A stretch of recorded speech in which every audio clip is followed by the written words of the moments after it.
Olá, sejam bem-vindos a mais um episódio do nosso rumo às provas oficiais.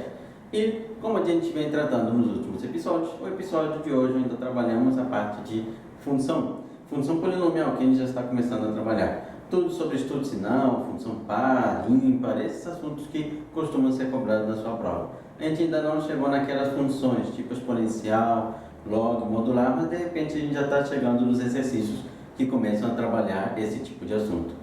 Nas últimas aulas a gente já vem trabalhando a função, já trabalhou a ideia da função de segundo grau, tá? Hoje a gente vai trabalhar um pouco mais sobre esse assunto que costuma ser bem recorrente nas provas oficiais. Então fica comigo e dá uma olhada no que a gente trabalhou hoje. Muito bem, então no assunto de hoje a gente vai trabalhar algumas questões sobre função polinomial do segundo grau, igual a gente já vinha trabalhando. Só que agora a gente vai se preocupar em classificar a nossa função do segundo grau. Tá? Na última aula a gente trabalhou, se você quiser voltar no episódio, como é que o discriminante influenciava no sinal, ou seja, o delta da minha função, o que ele influencia em relação ao sinal da função de segundo grau.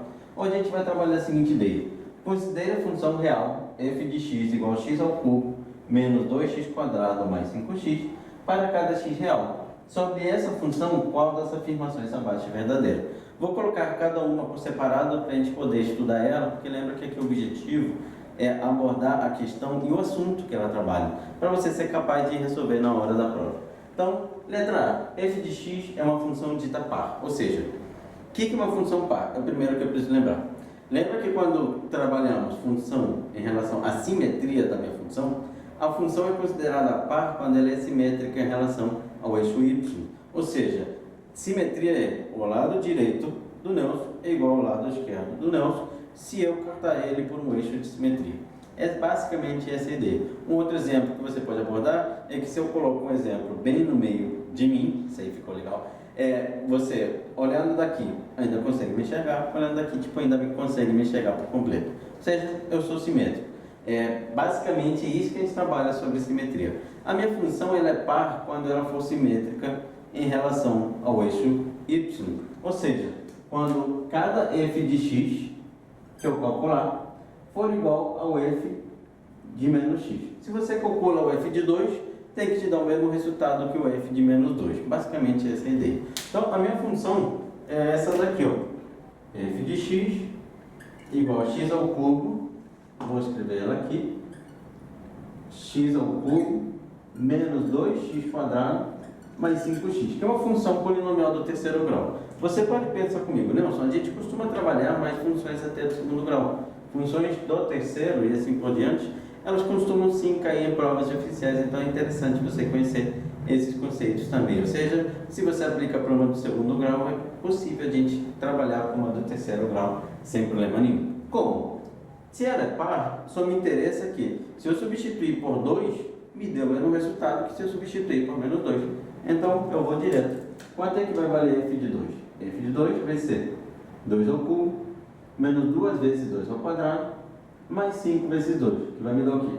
8, menos 2 elevado ao cubo vai me dar 8, aqui vai ser 2 vezes 2 ao quadrado, que também vai dar 8, mais 10, não é isso? Que vai me dar 10. O f, quando x for 2, me deu 10. Agora vamos calcular o f de menos 2. Vai ser o quê? Menos 2 elevado ao cubo, menos 2 vezes o quê? Vou colocar aqui só bem devagar para a gente não se perder, entre parênteses, menos 2 ao quadrado, mais 5 vezes o menos 2. O que eu vou ficar? Aqui vai ficar o menos 8, lembra que número negativo elevado ao expoente par me dá negativo meio.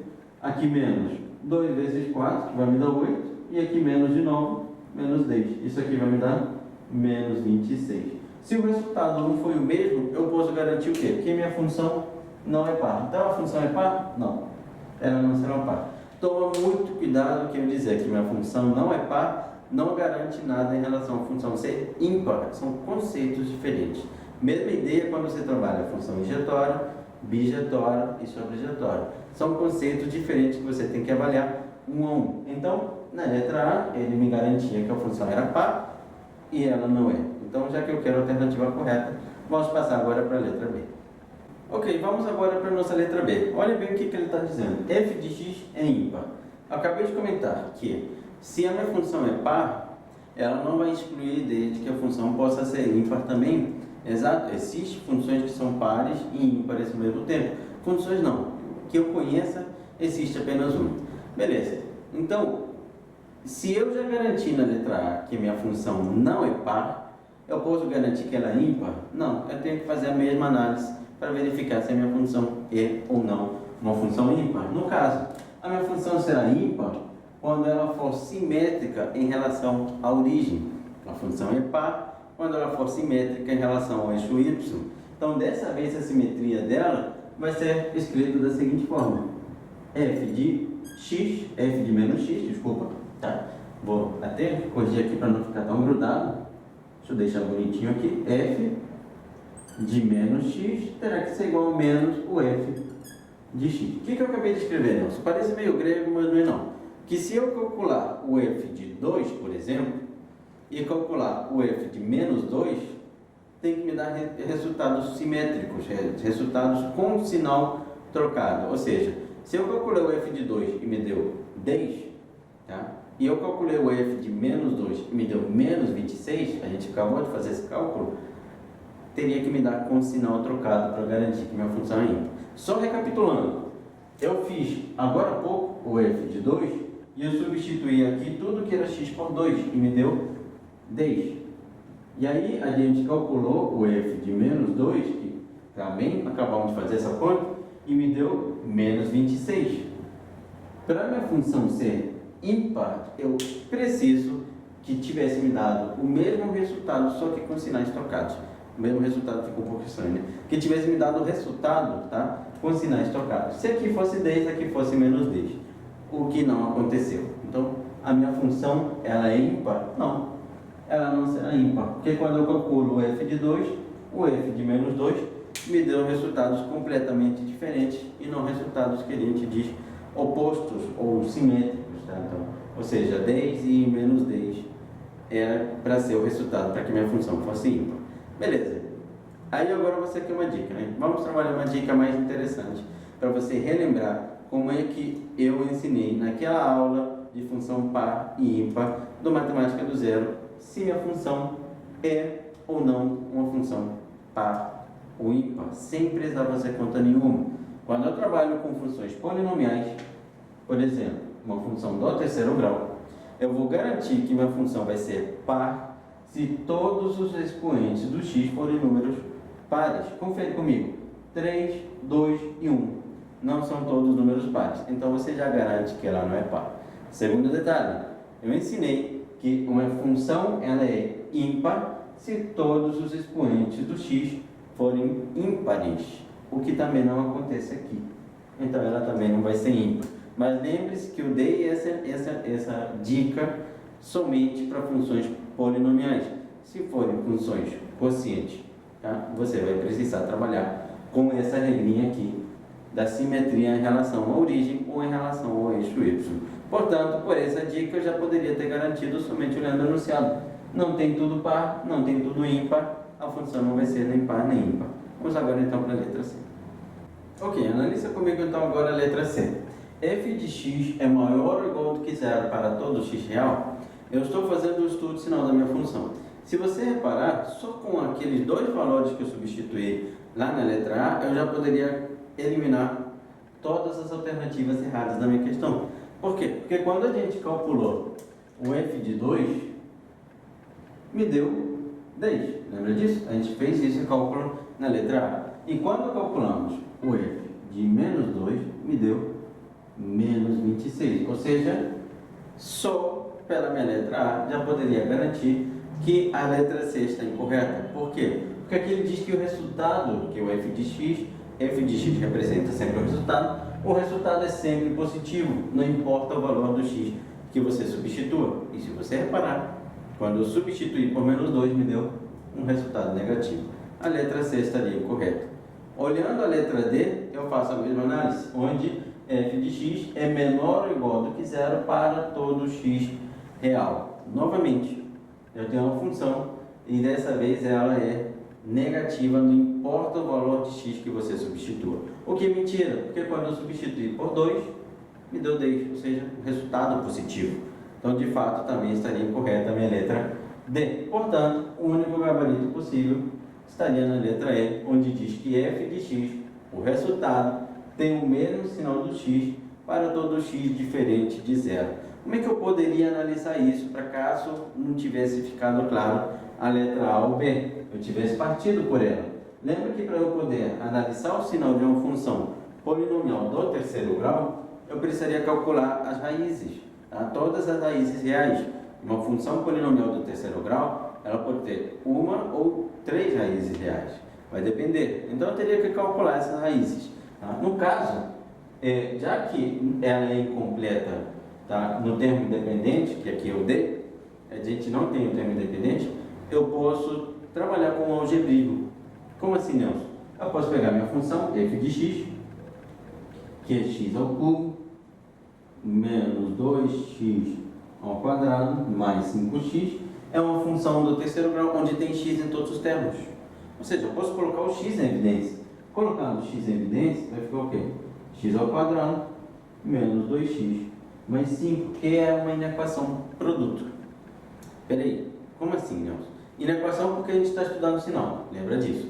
E, já que é uma inequação produto, é só calcular o sinal dessa função e multiplicar pelo sinal dessa função aqui.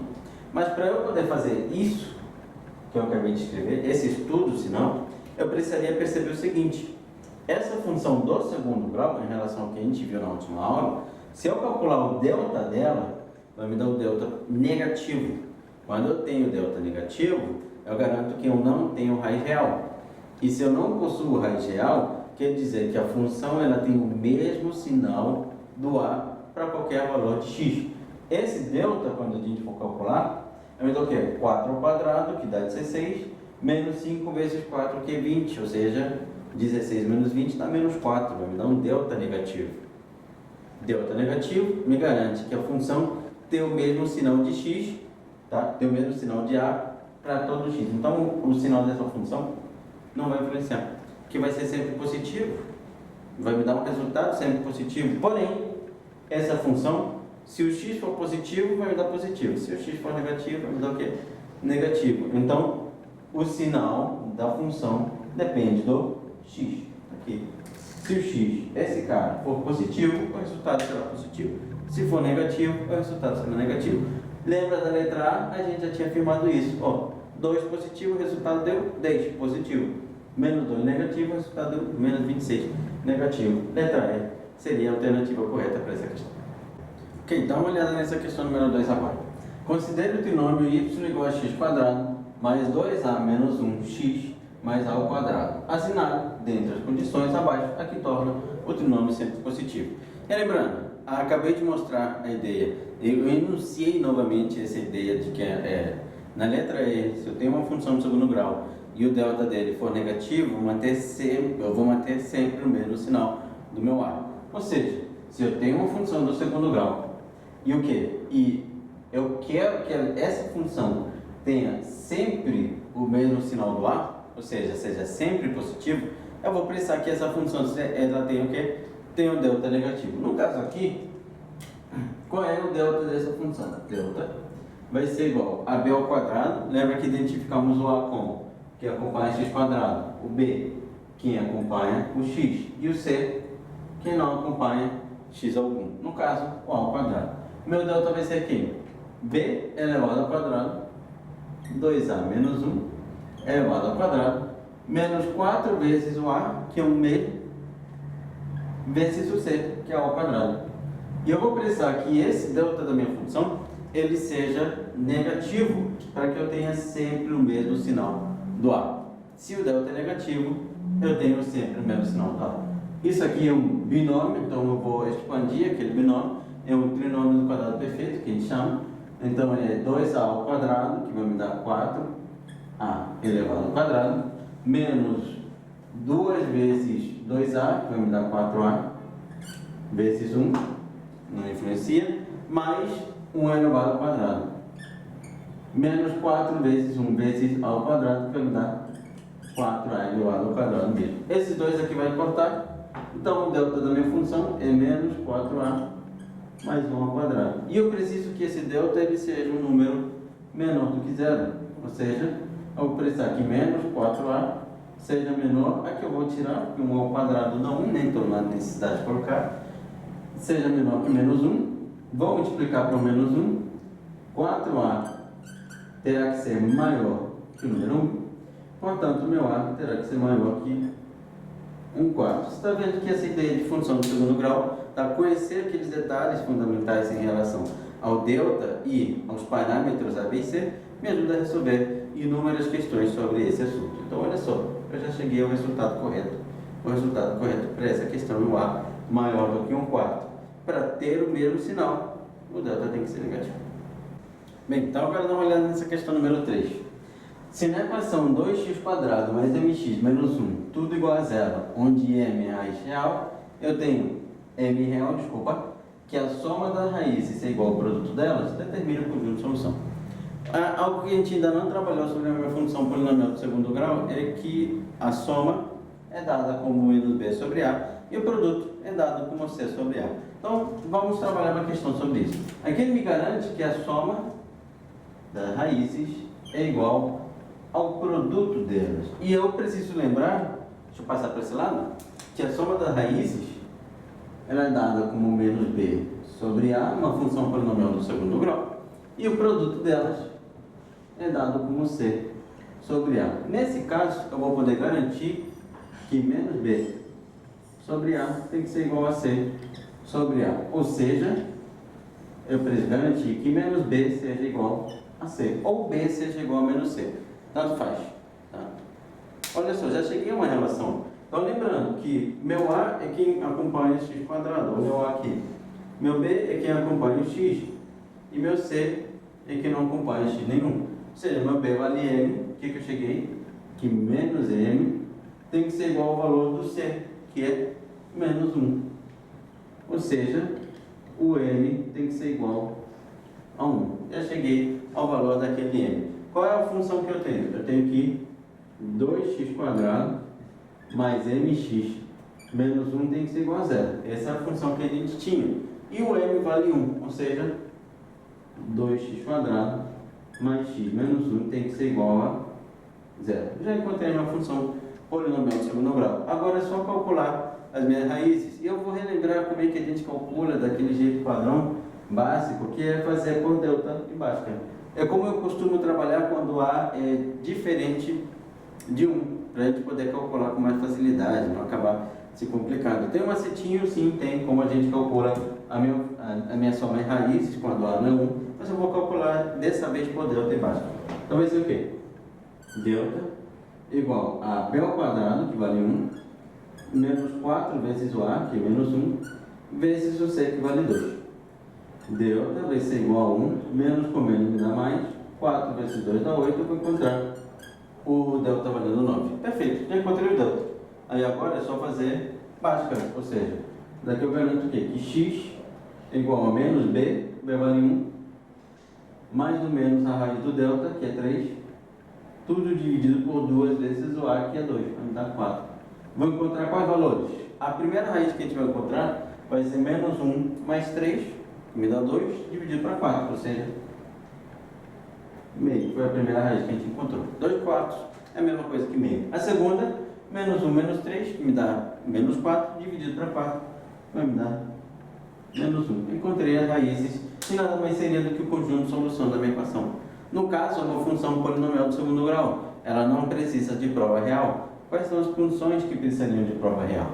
A modular, que a gente costuma trabalhar com prova real, e a log, são as que a gente precisa garantir que realmente, de fato, os valores que encontramos são raízes da nossa equação.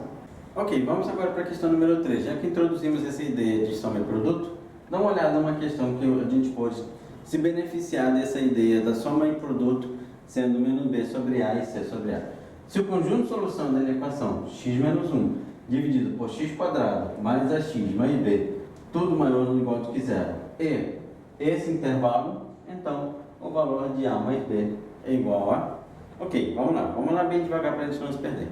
Lembra que quando eu trabalho com inequação produto ou inequação quociente, o intervalo que eu estou encontrando, no caso, x pertence aos reais, com x entre menos 1 e 1, ou x maior do que 3, vai estar as raízes da minha função.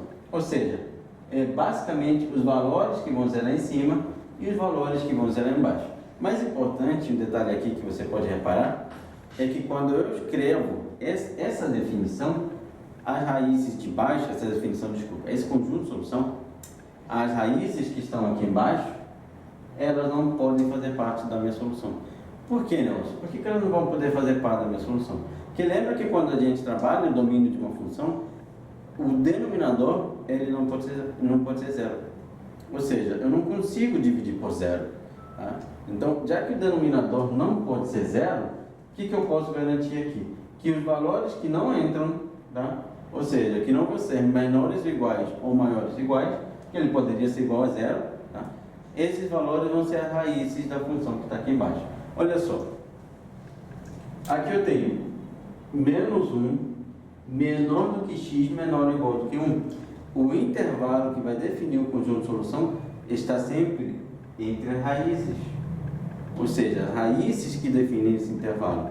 Portanto, aqui pode ser igual, mas não pode zerar na parte de baixo. Quer dizer que uma das raízes que eu tenho para essa inequação de segundo grau é o número menos 1. Então, esse cara possui a raiz menos 1. Nelson, você está carteando? Não, não estou carteando. Estou lendo o que ele me deu no conjunto de solução.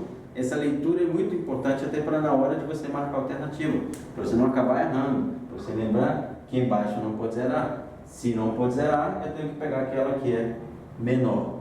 Aqui é menor e não menor ou igual representa a raiz do denominador.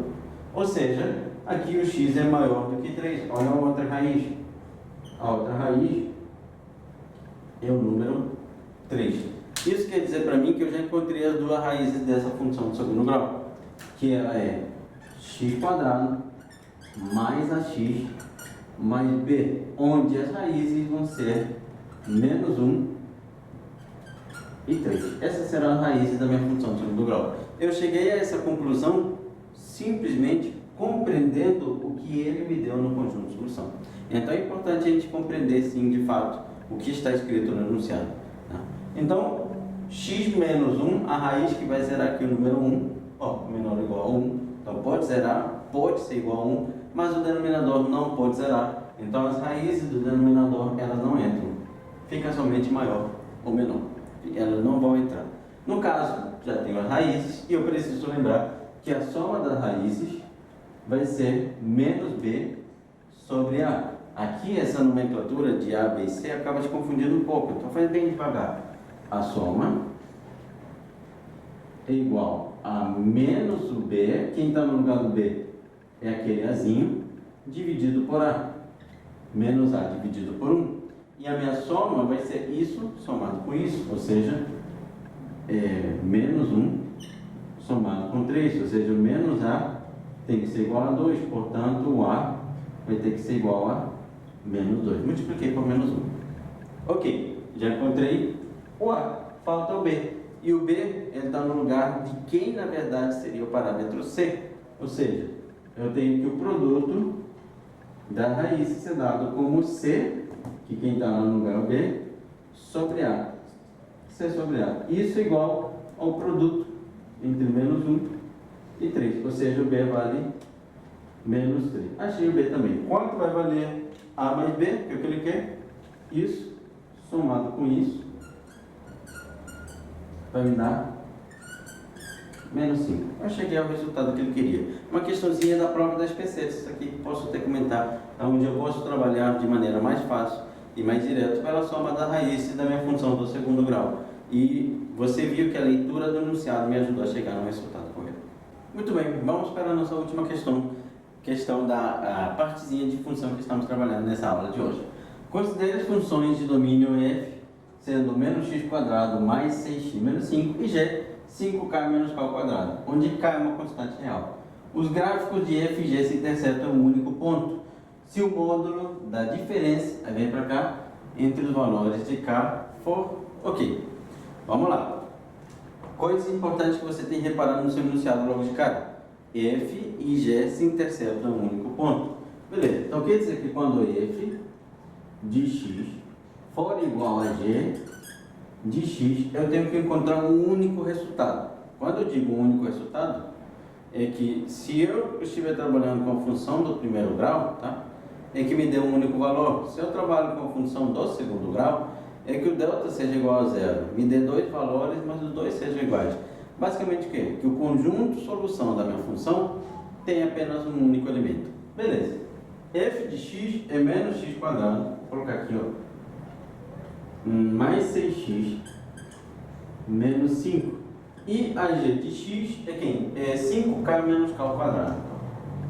5k menos k elevado ao quadrado. Eu igualei porque ele diz que a minha função, quando iguala as duas, tem que ter um único ponto em comum. Então no enunciado ele já me deu uma dica de que eu preciso igualar. Tá? Então se eles têm um ponto em comum, eles são iguais, então eu preciso igualar. Isso tem que ser igual a isso. E ele tem muita cara de uma função do segundo grau. Uma função não, uma equação do segundo grau. Então eu vou fazer o quê? Vou trazer tudo que é 5k para esse lado para eu ficar com menos x quadrado mais 6x menos 5 menos 5k mais k ao quadrado. Eu trouxe todo mundo para esse lado, tudo igual a zero. Toma muito cuidado. Agora começa a se confundir. Porque meu A vale menos 1. Meu B vale menos 1, né? Esse aqui é meu A, vou chamar pela letra. Meu B vale 6. E meu C vai ser isso tudo. Eu identifico já logo de cara quem é o A, quem é o B e quem é o C da minha função. Bem, elas têm um único ponto em comum. E o que eu tenho é uma função do segundo grau. Quando é que eu teria uma única solução? Solução única quando o delta for igual a zero. Tudo envolve o meu delta. Soluções estão ligadas sempre com o delta. Ou seja, eu tenho o quê? Que esse cara, que é menos 1, esse cara, 6, e esse cara que é o C, é um pouquinho grande, não vou falar ele, quando eu jogar na fórmula do delta tem que ser igual a zero. Olha só. Delta igual a B ao quadrado, que vai me dar 36, menos 4 vezes o A, já vou mudar aqui o sinal já para facilitar a nossa vida, que menos 4 vezes menos 1 dá mais 4, né? Vezes o C, ou o C como é que é feito?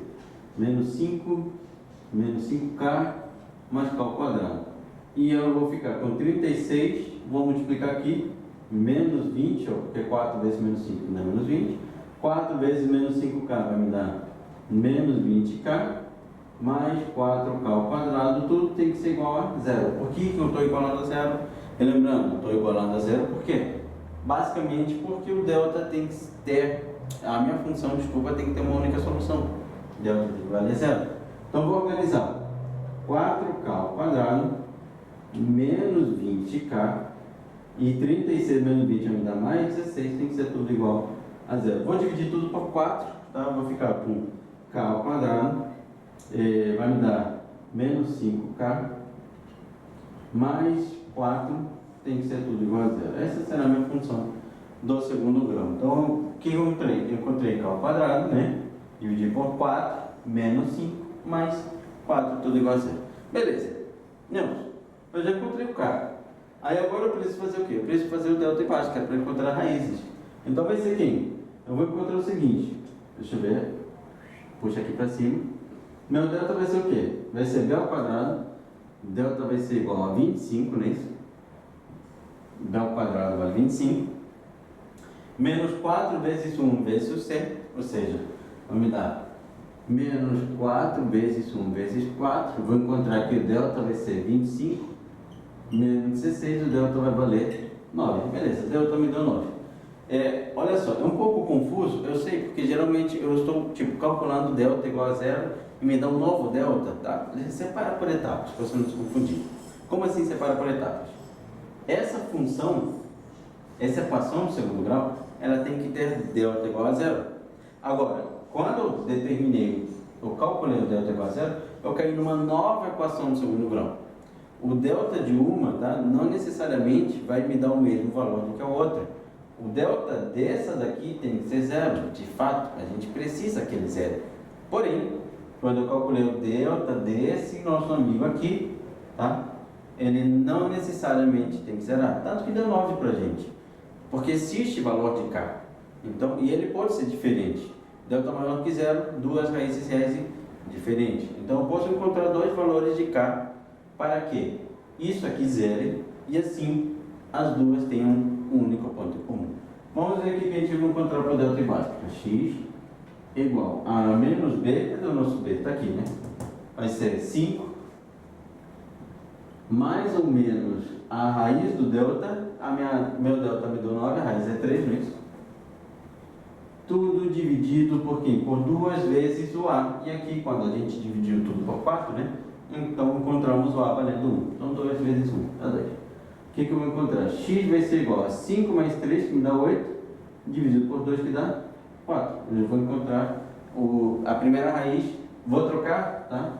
Porque lembra que a gente não está achando o X, né? Pagando o mico aqui ao vivo, né?